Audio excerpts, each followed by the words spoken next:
Andy Ogles is the Republican representing Tennessee's 5th Congressional District in the 118th Congress. He talked to C-SPAN about how teachers instilled a sense of patriotism within him, his earlier work as a restaurateur, and about his childhood in Franklin, Tennessee, which he now represents in Congress. So I'm a native of Tennessee, and I grew up in Franklin.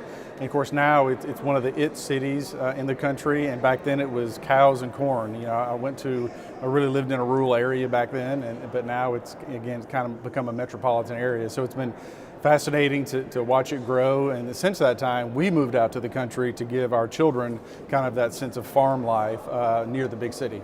Can you trace your conservative roots back to that time? You know, I'm an Eagle Scout, and so I think, you know, come from a family of law enforcement, firemen, military, again, Eagle Scout, and so I think it was just kind of bred into me to love country, to love God, and to try to do the right thing. Was there someone or something that sparked your interest in public office? You know, I think I have to give credit to, you know, just teachers along the way. For, you know, really instilling patriotism, and so I'm a big nerd for our founding fathers, and which is part of the reason why we had the conversation during the speaker's fight, or really it was about the rules. Explain a little more. Yeah, you know, for me, it was never about an individual. You know, I'll use the example of Congressman Green, who's a native Tennessee representative, or Jim Jordan, who's a dear friend. If either of those gentlemen had run for speaker, I would still have wanted the same rules package. It was about how does the House of Representatives run, and let's restore the rules today as the way our founding fathers intended, where I can offer an amendment, where we can push back against a Senate omnibus bill. So that's what we fought for. There's also a church-style committee, which allows the House of Representatives to hold rogue agencies accountable for their actions.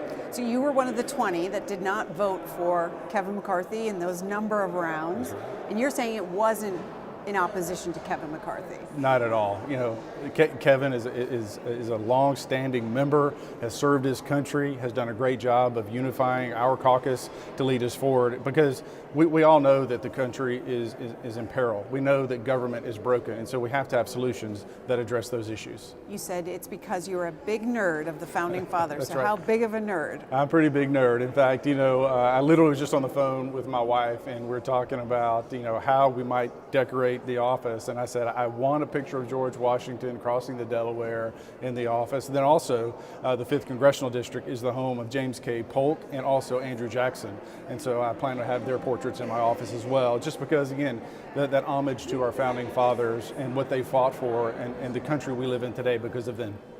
What did you do before you came to Congress? Well, so you know, I was an entrepreneur young in my career. Fast forward, you know, kind of my midlife crisis, I was a reserve deputy, so I was in law enforcement, and from there I went into international sex crimes, and I worked in the child trafficking fight. So I was chief operating officer for an organization, and we fought child trafficking globally. From there, I went on to work for Newt Gingrich and David Koch of Koch Industries, became mayor of my community, and now I'm a congressman. So, you know, I studied international relations and economics in college, and it wasn't until really later in my career that I kind of circled back to work on economics and to be in the position I'm in now. How old are your kids? 15, 13, and 7. And, you know, true story, funny story, you know, our 7-year-old, you know, he's at that age where he frequently likes to make bathroom breaks. And so, you know, I was on C-SPAN a lot, but I picked that seat because it was back row, and it was an aisle seat. I had no idea the C-SPAN cameras would be right there all the time. And so it was just by happenstance that we were sitting there, and then of course the rest is history with the scuffle and everything else that happened. But literally it was just me trying to be an aware dad of thinking, at some point I'm gonna have to sneak out of here with my child and get him to the restroom, and I just want to go unnoticed. Meanwhile, I'm on camera 24/7. It's okay. Was it just your 7-year-old in the chamber during the speaker votes, and what did he think? All 3 children and the grandparents and my wife, so the adults are in the balcony, our kids sat next to me, and you know, they got to watch history firsthand. And so you know, our children know me as the mayor, and you know, I was a very outspoken mayor during COVID and fought for the individual liberty. And so they're accustomed to me being me, quite frankly, but to see it play out literally on TV and to know that you're on camera was a very surreal moment for me, but also the family. Do they think you're cool? I have no idea. I will say, so one of the members gave us a deck of cards, and my son, our middle child, picked out his 5 favorite members of Congress.